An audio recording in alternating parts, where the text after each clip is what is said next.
Bien, sigamos con el libro de Ageo. Ageo tiene 2 capítulos y el tema de ese libro es: el templo es para la gloria de Dios. Fecha 520 a.C.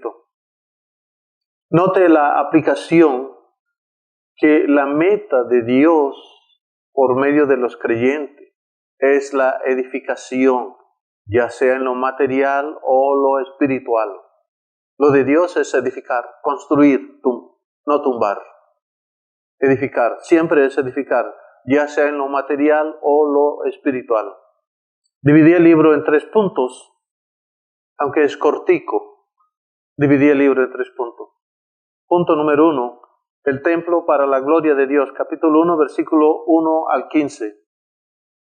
Fíjese el tema, que el propósito de esos lugares es exaltar el buen nombre de Dios. En otras palabras, el creyente debe darle la fama a Dios. Estoy sustituyendo la palabra glorificar por fama, que es un sinónimo aproximado. ¿Por qué? Porque la obra siempre es hecha por Dios directamente o por medio del creyente. Y cuando no es así, no sirve, no funciona. Punto número 2, la venida de la gloria de Dios, capítulo 2, verso 1 al 19. Es decir, el tiempo de glorificar a Dios. Debe ser en todo tiempo, por la actividad de Dios que no se detiene. ¿Por qué se debe glorificar a Dios en todo tiempo? ¿Por qué se debe dar la fama a Él en todo tiempo? Porque Él nunca se detiene. Dios está activo desde siempre hasta el día de hoy. En cuanto a la gloria física que se veía sobre el tabernáculo, sobre el templo o en el templo, no siempre fue constante en Israel como manifestación física. Así que hay que distinguir entre la actividad de Dios para su gloria y la gloria que se manifestó como una nube o una nube refulgente sobre algunos sitios en el Antiguo Testamento, que no fue siempre continua. A veces se retiró del tabernáculo por algún pecado y otra vez vino. Entonces estoy diciendo que en este sentido la gloria de Dios física fue intermitente, no fue continua. Es decir, se ocultó en algunas ocasiones. Punto número 3. La venganza de la gloria de Dios, capítulo 2, verso 20 al 23. Hay juicio de Dios por no glorificarle. Las personas que no quieren glorificar a Dios se exponen al juicio, a la sanción o alguna disciplina.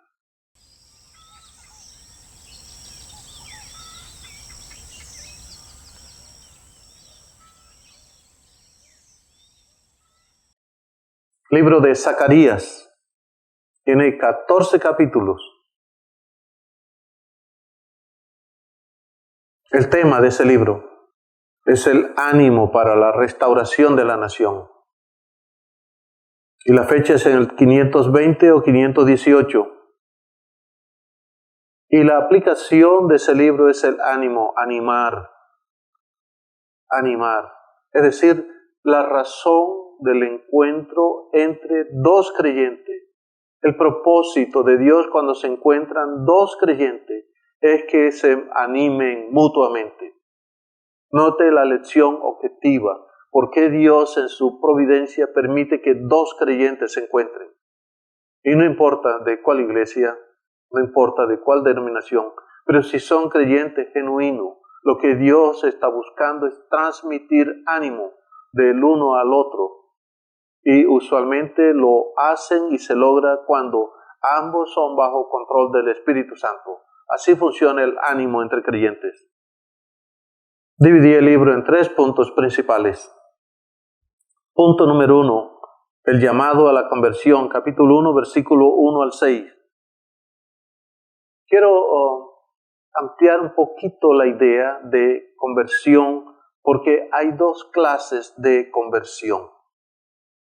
Está la conversión a Cristo, es decir, pasar de la vida natural a la vida espiritual o de impío a creyente. Esa es una clase de conversión, es la primera que debe ocurrir para arreglar la situación y enemistad que tenemos con Dios.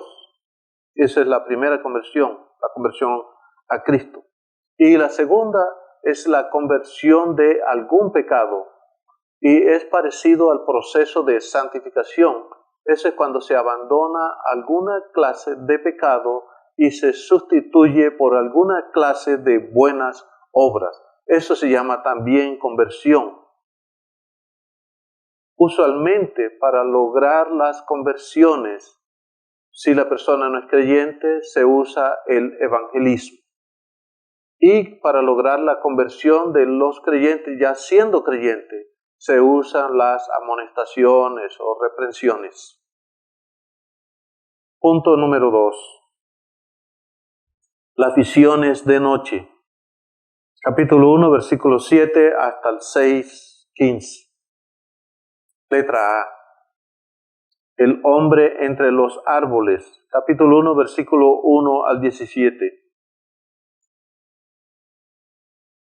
Los objetivos de ese párrafo es aprender que Dios anticipa a los humanos lo que va a hacer. En el contexto de nosotros tenemos las profecías y las promesas para Israel y para la iglesia. Y sabemos, entonces ese párrafo insinúa eso y enseña eso, que Dios anticipa a los humanos lo que hará. Letra B. Los 4 cuernos y 4 carpinteros. Capítulo 1, versículo 18 al 21. Esa porción enseña que Dios supervisa el mundo. Siempre inspecciona al mundo antes de juzgarlo. Dios inspecciona una nación antes de juzgarlo. Hace un escrutinio, hace una investigación. Se cerciora cuánto han pecado, si ya están repletos de pecado, y entonces Dios aplica el juicio. Pero no sin antes cerciorarse que las quejas que le han subido, los rumores que le han subido, y los lamentos que le han subido, concuerdan con la realidad. Dios hace la última revisión y por fin juzga a una nación. Letra C. El hombre con el cordel. Capítulo 2, verso 1 al versículo 13. Ese párrafo enseña que Dios restaurará finalmente a los creyentes. En algunos casos, en algunos contextos, Dios restaura a un creyente utilizando otro creyente y a veces lo hace directamente. Letra D. La limpieza del sumo sacerdote, capítulo 3, versículo 1 al 10. Para aprender en ese párrafo, lo que debemos aprender ahí es que Dios limpia al creyente de los pecados, ya sea por su palabra o por la confesión de los pecados. Letra E. El candelabro de oro y los 2 árboles de olivo. Capítulo 4, verso 1 al 14. Note que Dios usa el liderazgo de cada época para lograr lo que quiere. Eso es como Dios lo hace. Letra F. El rollo volante. Capítulo 5, versículo 1 al 14. Cosas para aprender en ese párrafo es que Dios juzga el mundo en cada ocasión conforme a los propósitos de Él.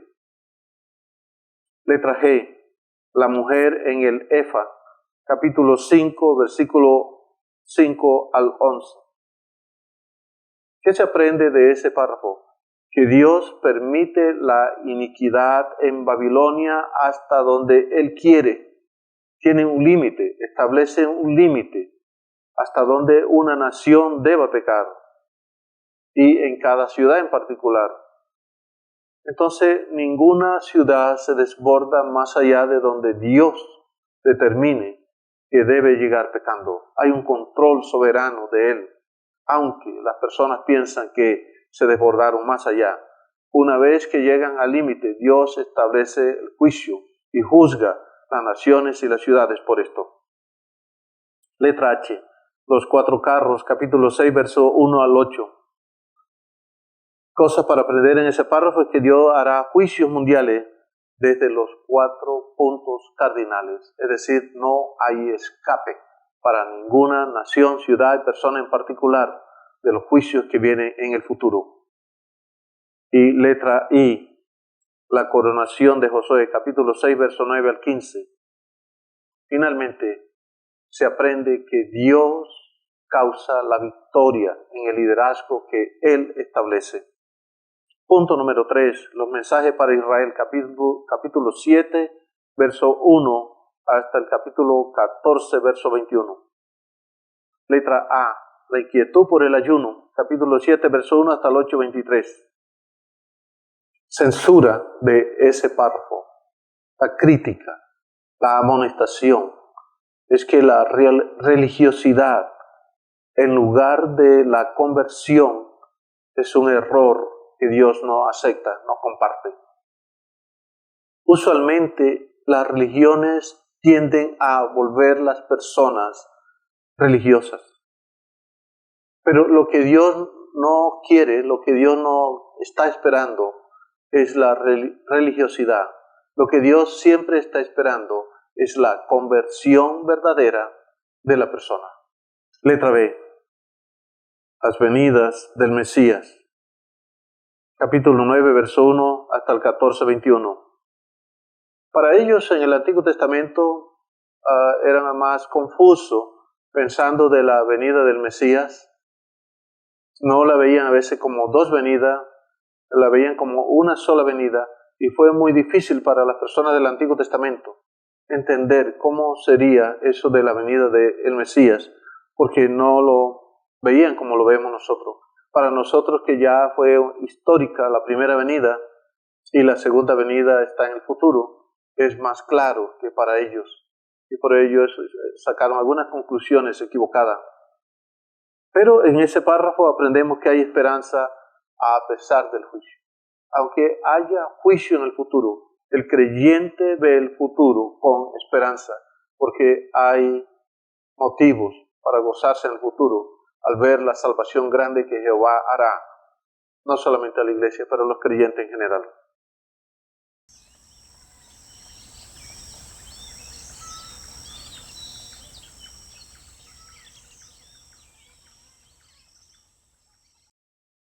Finalmente tenemos el último libro del Antiguo Testamento, el libro de Malaquías, que tiene 4 capítulos.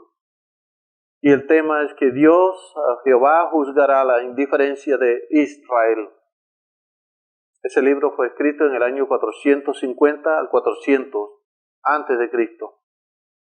Y la aplicación de ese libro es que el juicio es inevitable. No hay manera de detener e impedir el juicio de Dios en el futuro.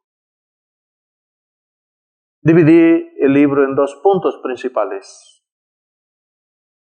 Punto número 1, las causas del juicio, capítulo 1, versículo 1 al 4:3. Letra A, el amor de Jehová.